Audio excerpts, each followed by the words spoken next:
السلام علیکم ورحمۃ اللہ وبرکاتہ۔ الحمدللہ رب العالمین والعاقبۃ للمتقین والصلاة والسلام علی اشرف الانبیاء والمرسلین نبینا محمد وعلی آلہ وصحبہ اجمعین ومن تبعہم بإحسان الی یوم الدین، اما بعد۔ محترم ناظرین و سامعین، آج تیسرے لیول میں فقہ کا 7واں سبق ہے۔ اس 7ویں سبق کے اندر روزے کے تعلق سے بہت ساری چیزیں انشاءاللہ بتلائی جائیں گی۔ اس میں ہمارا موضوع ہوگا کہ روزہ واجب ہونے کی شرطیں کیا ہیں، روزہ صحیح ہونے کی شرائط کیا ہیں، روزے کے اندر وہ کون سی سنتیں ہیں جسے ہمیں اور آپ کو اپنانا چاہیے، روزے میں بعد مکروہات عمل جسے اللہ تعالیٰ ناپسند کرتا ہے، اور ایسے ہی بتلایا جائے گا آخر میں کہ کن چیزوں کی وجہ سے روزہ ترک کرنا ہمارے لیے جائز ہے، مباح ہے، اور روزے کو فاسد کرنے والی، باطل کرنے والی چیزیں کیا ہیں۔ آئیے ایک ایک پوائنٹ سامنے رکھ کر کے سمجھنے کی کوشش کرتے ہیں۔ اختصار کے طور پر صرف نکات ہی ذکر کیے جائیں گے تاکہ درس بہت زیادہ لمبا نہ ہو۔ سب سے پہلا پوائنٹ ہے ہمارے لیے کہ روزے کے ارکان کیا ہیں۔ روزے کے 2 رکن ہیں۔ پہلا رکن ایسا ہے جو تمام عبادات کے لیے شرط ہے، اور وہ ہے نیت۔ نبی کریم صلی اللہ علیہ وسلم کی حدیث ہے، اللہ کے رسول صلی اللہ علیہ وسلم نے فرمایا کہ انما الاعمال بالنیات، تمام اعمال کا دار و مدار نیت کے اوپر ہے، لہذا روزے کی بھی نیت ضروری ہے، یہ اس کا رکن ہے۔ رمضان کا چاند دیکھنے کے بعد اگر کوئی شخص دل کے اندر یہ عزم کر لیتا ہے کہ انشاءاللہ وہ پورے ماہ رمضان کے روزے رکھے گا، تو یہی ایک نیت اس کے لیے کافی ہے پورے ماہ رمضان کے لیے۔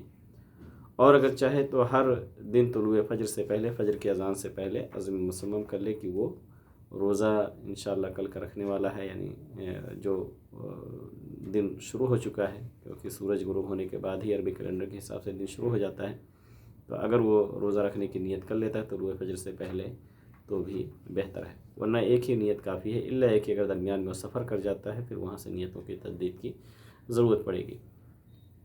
دوسرا رکن ہے کہ روزے کی حالت میں ان تمام چیزوں سے رک جانا جو روزے کو توڑنے والی ہیں، یعنی کھانے پینے اور شہوت کی چیزوں سے۔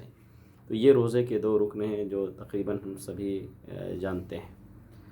روزے کے واجب ہونے کی شرطیں کیا ہے، اس کو بھی احادیث کی روشنی میں علماء نے جمع کیا اپنی فقہی کتابوں کے اندر۔ پہلی شرط یہ ہے کہ وہ مسلمان ہو، کیونکہ بغیر اسلام کے اللہ رب العالمین کے ہاں کوئی عمل فائدہ مند نہیں، خاص طور سے آخرت کے ناحیے سے۔ اللہ رب العالمین قرآن مجید میں کہتا ہے کہ لئن اشرکت لیحبطن عملک ولتکونن من الخاسرین، اگر آپ نے شرک کیا تو آپ کے بھی عمل برباد ہو جائیں گے اور آپ بھی خسارہ اٹھانے والوں میں سے ہو جائیں گے۔ تو پہلی شرط یہ ہے کہ مسلمان ہو، بالغ ہو۔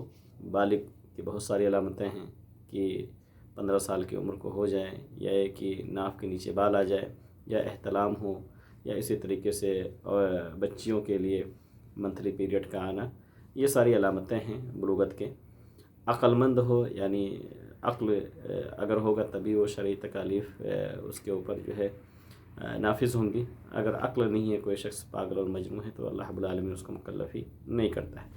مقیم ہو، کیونکہ روزے کے لیے اللہ رب العالمین نے رخصت دیا ہے کہ جو آدمی سفر کی حالت میں ہو اس کے لیے روزہ ترک کرنے کی رخصت ہے۔ فَمَنْ كَانَ مِنْكُمْ مَرِيضًا أَوْ عَلَى سَفَرٍ فَعِدَّةٌ مِنْ أَيَّامٍ أُخَرَ، لہذا مقیم شخص ہو تو ایسے شخص کے اوپر ہی روزہ واجب ہوگا۔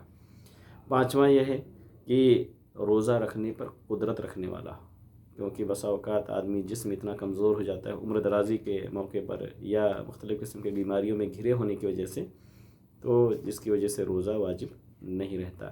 تو قدرت اگر ہے، طاقت ہے، تو ایسی صورت میں اس کے اوپر روزہ واجب ہوگا، فرض ہوگا۔ اور آخری شرط ہے جس کا تعلق عورتوں سے خاص طور سے، کہ حیض اور نفاس سے وہ پاک صاف ہوں، حیض اور نفاس سے پاک صاف ہوں، جس کے دوسرے لفظ میں کہہ لیجئے کہ طہارت روزہ واجب ہونے کے لیے شرط ہے۔ البتہ یہ طہارت روزے کے اسٹارٹ ہونے کے لیے، شروع ہونے کے لیے ضروری نہیں ہے۔ نبی کریم صلی اللہ علیہ وسلم کے بارے میں آتا ہے کہ آپ صلی اللہ علیہ وسلم جنوبی ہوا کرتے تھے، اور فجر کی اذان ہو جاتی تھی، پھر آپ غسل کرتے تھے اور فجر کی نماز پڑھتے تھے۔ اسی طریقے سے عورت اگر کوئی منتھلی پیریڈ اگر اس کا آ رہا ہے اور فجر کی اذان سے پہلے وہ ختم ہو گیا، تو روزے کی نیت کرے گی اور فجر کی اذان کے بعد وہ غسل کر سکتی ہے۔ لیکن یہ مکمل طور سے پورا دن جنابت کی حالت میں گزارنا یا حیض و نفاس کی حالت میں پورا دن گزرنا، تو یہ ظاہر سی بات ہے روزہ اس سے درست نہیں ہوگا بلکہ روزہ فاسد ہو جائے گا۔ تو طہارت شرط ہے روزہ واجب ہونے کے لیے، لیکن اس کے ایک خاص دائرے کے اندر ہے، اور وہ اس سے کوئی یہ نہ سمجھے کہ جنابت کی اگر حالت ہے تو فجر کی اذان ہو گئی تو اب اس کا روزہ درست نہیں ہوگا، ایسا نہیں ہے۔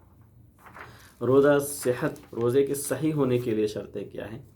روزے کے صحیح ہونے کے لیے پہلی شرط تو وہی ہے جو روزہ واجب ہونے کے لیے ہے کہ مسلمان ہو، اور دوسری شرط یہ ہے کہ رات ہی سے یعنی طلوع فجر سے قبل ہی نیت کرنا، یہ روزے کے صحیح ہونے کے لیے شرط ہے۔ لیکن بتایا گیا کہ اگر کوئی شخص پورے ماہ رمضان کا بیک وقت نیت کر لیتا ہے تو یہی کافی ہے، اس کے لیے ہر دن نیت کرنے کی ضرورت نہیں ہے، اور زبان سے نیت تو بالکل بھی درست نہیں ہے، کیونکہ نیت کا تعلق دل سے ہے، انما الاعمال بالنیات۔ تو نیتوں کا دار و مدار، اعمال کا دار و مدار نیتوں کے اوپر، اور نیت جو ہے یہ قلبی عمل ہے، دل کا عمل ہے، نہ کہ زبان سے اس کو ادا کیا جائے گا۔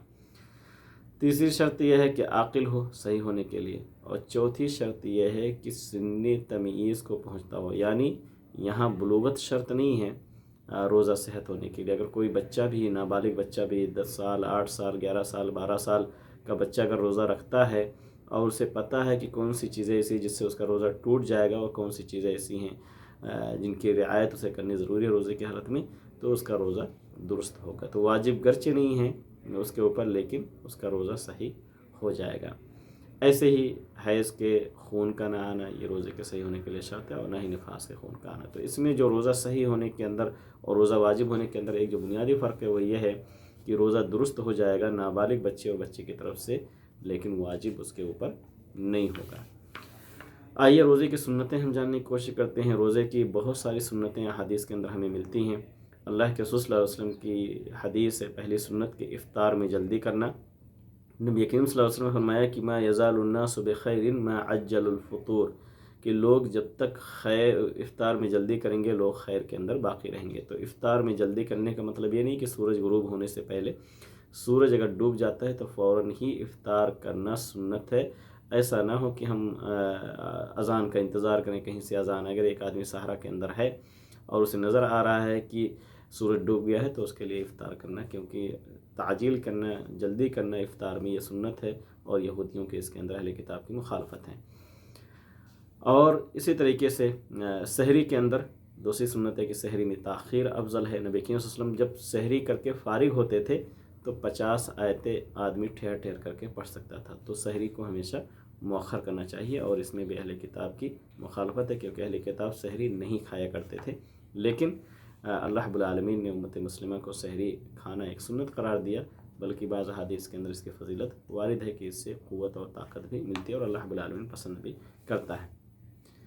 تیسری سنت یہ ہے کہ آدمی افطار رطب سے کرے اگر میسر ہو، رطب کھجور یعنی کچی کھجور، اگر وہ نہ ہو تو پکی ہوئی کھجور، اور اگر وہ بھی نہ ہو تو پھر وہ صرف اور صرف پانی سے افطار کرے، یہ سنت ہے۔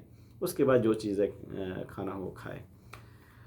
چوتھی سنت ہے کہ افطار کے وقت دعا کرے۔ نبی کریم صلی اللہ علیہ وسلم کی حدیث ہے کہ ان للصائم عند فطرہ دعوۃ لا ترد، روزے دار کے لیے افطار کے وقت ایسی دعا ہے جو کبھی رد نہیں ہوتی ہے، تو اس سنت کو بھی اپنانا چاہیے، دعائیں کرنی چاہیے۔ ویسے تو دعا ہر حال میں اللہ رب العالمین قبول کرتا ہے اگر دعا کے شروط پائے جائیں، لیکن اس وقت دعا کی قبولیت کا زیادہ امکان ہوتا ہے۔ ایسے ہی روزے کی سنتوں میں سے ہے کہ قرآن کریم کی تلاوت کی جائے۔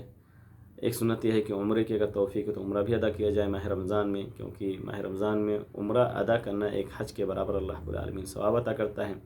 روزے کی ایک سنت یہ ہے کہ تراویح کا اہتمام کیا جائے، جسے قیام اللیل یا تہجد کہا جاتا ہے، یا صلاۃ اللیل کہا جاتا ہے، یہ ساری ایک ہی نمازوں کا نام ہے۔ ایسے ہی ایک سنت یہ بھی ہے کہ آدمی اعتکاف کرے، خاص طور سے آخری عشرے کے اندر، آخری 10 دنوں کے اندر اعتکاف، چاہے مرد ہو یا عورت ہو، ہر ایک کے لیے اعتکاف مسجد کے اندر ہی ہے۔ مسجد کے باہر اسلام میں اعتکاف کا کوئی تصور نہیں ہے، جیسا کہ ہمارے ملکوں کے اندر بعض لوگوں کو مس گائیڈ کیا جاتا ہے کہ عورتیں گھروں کے اندر اعتکاف کریں، نعوذ باللہ، ایسا کچھ بھی نہیں ہے۔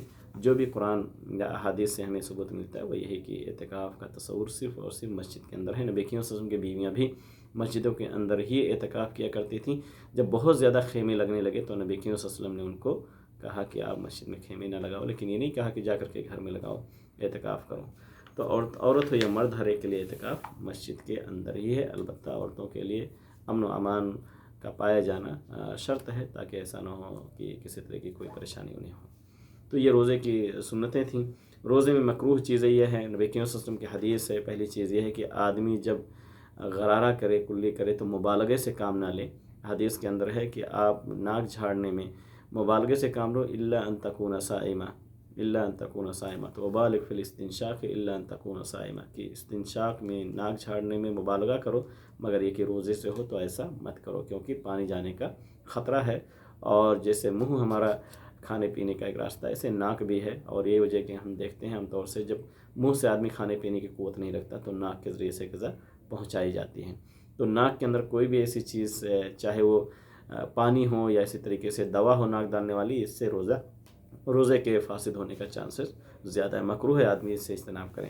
روزے کی حالت میں آدمی اپنی زبان کی حفاظت کرے، شہوت کی باتوں سے پرہیز کرے، ویسے تو ہمیشہ کرنا چاہیے، لیکن روزے کی حالت میں خاص طور سے اس کی تاکید ہے۔ نبی کریم صلی اللہ علیہ وسلم کی حدیث ہے کہ فَإِذَا كَانَ يَوْمُ صَوْمِ أَحَدِكُمْ فَلَا يَرْفُثْ وَلَا يَسْخَبْ، جب کوئی تم میں سے روزے کی حالت میں ہو تو وہ شہوت سے اجتناب کرے، شہوت کی باتیں نہ کرے، اور نہ ہی اپنی زبان کو لا یعنی چیزوں میں مشغول رکھے، گالی گلوچ میں، غیبت چغلخوری کے اندر۔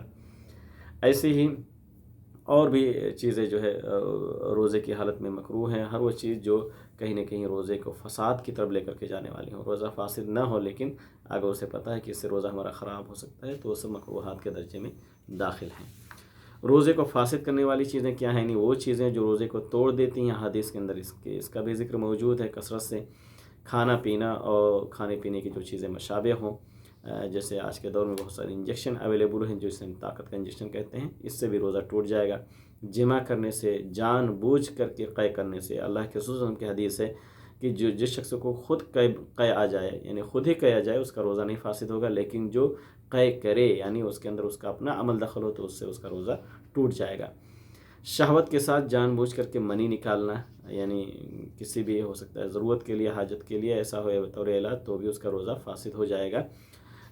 کہنے کا مقصد ہے کہ اگر آدمی کا اپنا عمل دخل اس کے اندر ہے تو اس سے روزہ اس کا فاسد ہو جائے گا، لیکن اگر احتلام ہو جائے جس میں آدمی کا قصد نہ ہو تو وہ صرف غسل کر لے گا، اس کے لیے اس کا روزہ اس سے فاسد نہیں ہوگا۔ حیض و نفاس کا شروع ہو جانا، اس سے بھی روزہ ٹوٹ جائے گا۔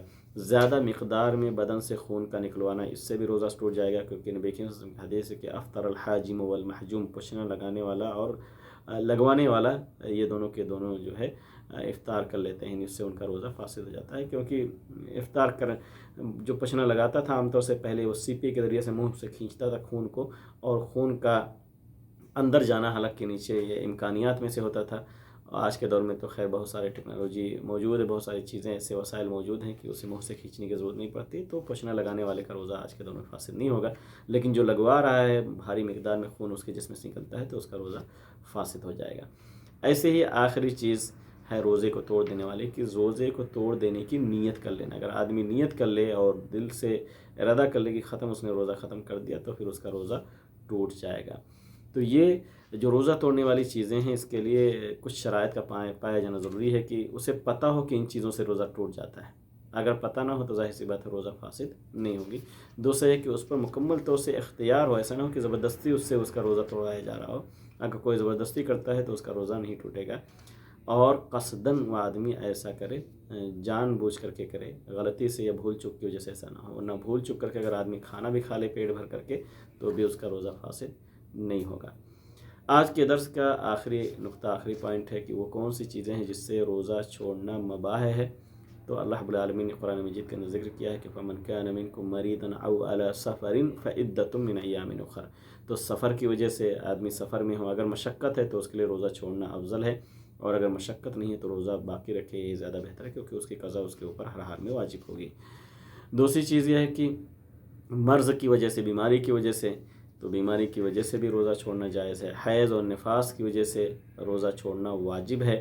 کسی شخص کو اگر ایک آدمی ہلاکت کے قریب ہے تو اس کو بچانے کے لیے بھی اگر آدمی کو روزہ اپنا توڑنا پڑ رہا ہے تو روزہ چھوڑے، کیونکہ حقوق العباد جو ہے وہ حقوق اللہ پہ ہمیشہ مقدم ہوتے ہیں۔ ایسے کوئی حمل والی عورت ہے یا دودھ پلانے والی عورت ہے تو اپنے بچے کے خاطر بھی وہ روزے کو چھوڑ سکتی ہے، اس کے لیے جائز ہے، البتہ بعد میں اس کی قضا کرے گی۔ تو آج کے درس میں ہم نے بہت ساری چیزیں سیکھیں اختصار کے طور پر، جلدی مجھے امید ہے کہ یہ چیزیں آپ کے لیے انشاءاللہ فائدہ مند ہوں گی، اور ہمیں ضرورت ہے کہ ہم اپنے دین کو سیکھیں، اس کے بعد اس پر عمل کریں۔ اللہ رب العالمین ہمیں توفیق دے اس بات کی کہ ہم دین کو سیکھ کر کے ہی اسی کی روشنی میں عمل کریں، اور جو عمل کریں اللہ تعالیٰ اپنی بارگاہ میں قبول فرمائیں، اور اس کے عوض میں اللہ تعالیٰ ہم سب کو جنت الفردوس میں جگہ دے۔ آمین وآخر دعوانا الحمد للہ رب العالمین۔ السلام علیکم ورحمۃ اللہ وبرکاتہ۔